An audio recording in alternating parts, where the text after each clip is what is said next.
केंद्र सरकार पूरी तरह से देश में जो व्यवस्थाएं हैं, जो संवैधानिक ढांचा, जिस संविधान को बाबा साहब ने लिखने का काम किया और गांधी जी ने सभी को अधिकार दिया।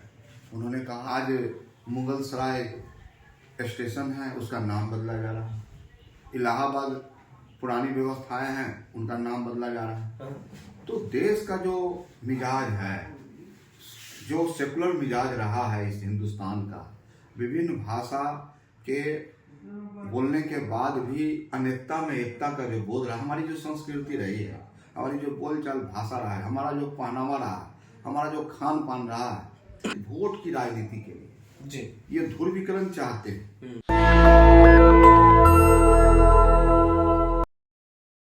जेपीसी का रिपोर्ट आ गया है। यूसीसी और वक्फ बोर्ड पे लगातार लोकसभा में बहस हो रही है और विपक्ष का कहना है कि जो हमारे नोट थे वो हटा दिया गया है।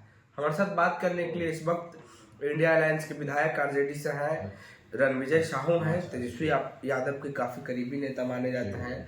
सबसे पहले आपका स्वागत सर। बहुत बहुत धन्यवाद। कैसे देख रहे हैं जेपीसी का रिपोर्ट और सदन में लोकसभा में लगातार बहस चल रही है इस पर? देखिए, आज केंद्र सरकार पूरी तरह से देश में जो व्यवस्थाएं हैं, जो संवैधानिक ढांचा, जिस संविधान को बाबा साहब ने लिखने का काम किया और गांधी जी ने सभी को अधिकार दिया।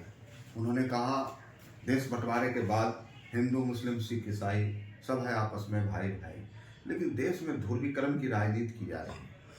देश में एक पक्ष को निश्चित रूप से अपमानित करने का काम किया जा रहा है और देश का मुद्दा क्या है? विकास। साहब, अपने देश में जो सत्ता में आने के पहले आपने कहा था कि अच्छे दिन लाएंगे, महंगाई कम करेंगे, देश से गरीबी दूर करेंगे, प्रत्येक साल 2 करोड़ नौजवानों को रोजगार देने का काम करेंगे। लेकिन आज हो क्या रहा है? आज मुगल सराय स्टेशन है, उसका नाम बदला जा रहा है। इलाहाबाद पुरानी व्यवस्थाएं हैं, उनका नाम बदला जा रहा है। तो देश का जो मिजाज है, जो सेकुलर मिजाज रहा है इस हिंदुस्तान का, विभिन्न भाषा के बोलने के बाद भी अनेकता में एकता का जो बोध रहा, हमारी जो संस्कृति रही है, हमारी जो बोलचाल भाषा रहा है, हमारा जो पहनावा रहा है, हमारा जो खान पान रहा है, विभिन्नता के बाद भी एकता, उसको आज खंडित वोट की राजनीति के लिए ये ध्रुवीकरण चाहते हैं। तो इस प्रकार की राजनीति के लिए बापू ने सपना नहीं देखा था। देश की आजादी में सभी लोगों का खून बहा था, सभी लोगों के रक्त बहे थे इस देश का। लेकिन आज के जो हालात है, कहीं न कहीं पूरी तरह से ध्रुवीकरण की ओर और एक कौम को टारगेट करके प्रताड़ित किया जा रहा है। अब देखिए, आपने जो जिस बिल के बारे में बताया और लोकसभा में या राज्यसभा में बहस हो रही है, तो आखिर जो लोकतंत्र में अधिकार रहा है सबका, उससे घबराती क्यों है भारतीय जनता पार्टी या केंद्र सरकार में? घबराहट किस बात का है? साहब, सबको अधिकार है। अब जमीन वक्फ बोर्ड का, अब उसको ही कह रहे हैं कि हम अपने अंडर में लेंगे, उसको अलाउड करेंगे। तो कहीं ना कहीं दोनों समाज के बीच उनका है कि आपस में लड़े और हम केंद्र में राज करें, स्टेट में राज करें। इस प्रकार की राजनीति हो रही, लेकिन देश सब कुछ देख रहा है। और गांव में कहावत है कि काठ की हारी बार बार नहीं चढ़ती। जिस प्रकार की राजनीति हो रही है इस देश की, आने वाले समय में निश्चित रूप से भारतीय जनता पार्टी और एनडीए को काफी महंगा पड़ेगा। लेकिन इस पे बहस चल रही है और विपक्ष वाले का कहना है, मल्लिकार्जुन खड़गे जो कांग्रेस के राष्ट्रीय अध्यक्ष है, उनका कहना है कि जो विपक्ष का जेपीसी की रिपोर्ट में विपक्ष के जो नोट थे वो हटा दिए गए। अब देखिए, लगातार भारतीय जनता पार्टी या केंद्र सरकार कुछ भी गाल बजा ले, वो इस चीज को छेड़ने के लिए, इस चीज को ध्रुवीकरण करने के लिए इस प्रकार का इस्तेमाल करते रहते हैं। कभी एनसीआर लगाते हैं, तो कभी वक्फ बोर्ड के विभिन्न एनआरसी लगाते हैं। तमाम चीजें ऐसी हैं जिसके लिए सरकार हमेशा कुछ न कुछ नए तरीके से, ताकि देश में ध्रुवीकरण हो और पूरी तरह से हिंदू मुस्लिम, हिंदुस्तान पाकिस्तान की ओर इनका इशारा रहता है। तो देश में जो व्यवस्थाएं हैं, जो ढांचा है, बापू ने जिस देश की सपना देखा था, अम्बेडकर साहब ने जिस संविधान को लिखा था, तो आज निश्चित रूप से हिंदुस्तान रोता है इनके इस निर्णय से, इन डिसीजन से। सत्ता में चूर लोग हैं, हिटलर की तरह शासन करना चाह रहे हैं। साहब लोकतंत्र है, सबकी सुनी जाती है, सबकी समझी जाती है, सबका अध्ययन होना चाहिए, सबकी हिस्सेदारी मिलनी चाहिए।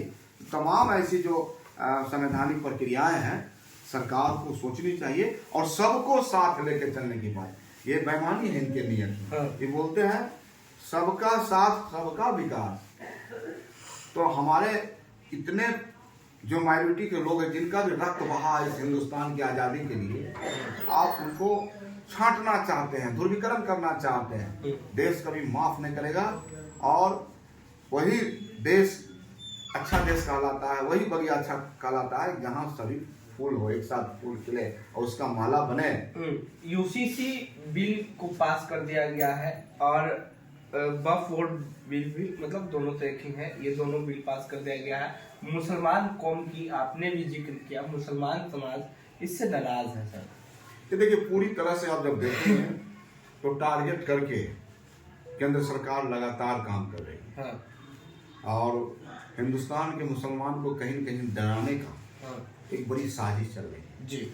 और इस साजिश में लगातार वो सफल हो रहा है। तो हिंदुस्तान का जो नियमावली है, जो संविधान है, वो कहता है यह देश साहब सबों का है जी। अगर कोई व्यक्ति एक माचिस भी खरीदता है, या हिंदू या मुस्लिम हो, तो उसका भी राइट होता है इस हिंदुस्तान में सभी तरह का जो मौलिक अधिकार है, उनको जो मौलिक सुविधाएं उसको प्राप्त करने का संविधान उसको ताकत देता है। लेकिन आज जो स्थितियां हैं किसी न किसी प्रकार से हाईजेक किया जा रहा है और पावर का, सत्ता का दुरुपयोग किया जा रहा है और आने वाला जो समय होगा निश्चित रूप से केंद्र सरकार को भुगतना पड़ेगा। क्या लगता है सर, संविधान पे हमला हो रहा है? ये लोग संविधान के मानने वाले लोग नहीं है, ये सब लोकतंत्र को मानने वाले लोग नहीं है। ये लोग पूरी तरह से तानाशाह लोग हैं, मैनेजमेंट गुरु लोग हैं। तो देश शर्माता है ऐसे लोगों से और आगने वाला समय में एकजुट होकर ऐसे लोगों को लोग भगाएंगे। जिस प्रकार से इस देश से अंग्रेजों को भगाया गया, उसी प्रकार से देश भर का नौजवान गोलबंद होके आने वाला समय में इन भाजपा और आरएसएस को इस देश से भगाने का काम करेगा। इस देश में दूसरी आजादी लानी पड़ेगी। शुक्रिया सर बातचीत करने के लिए। तो ये हमारे साथ बात करने के लिए रणविजय साहुत हैं, जो तेजस्वी यादव के काफी करीबी नेता है और आरजेडी से विधायक भी हैं। और इनका कहना है कि जो अभी सत्ता में है इन लोग संविधान को मानने वाले लोग नहीं है। बहरहाल हम जेपीसी पे चर्चा किए। नेशनल दस्तक की आपसे गुजारिश है कि अगर इसको बचाना चाहते हैं तो नेशनल दस्तक को सब्सक्राइब करने के लिए रेड कलर के सब्सक्राइब बटन को दबाएं, फिर बेल आइकन की घंटी दबाएं। नेशनल दस्तक को बचाने के लिए बहुत जरूरी है कि हर खबर को शेयर करें, लाइक करें, कमेंट जरूर करें।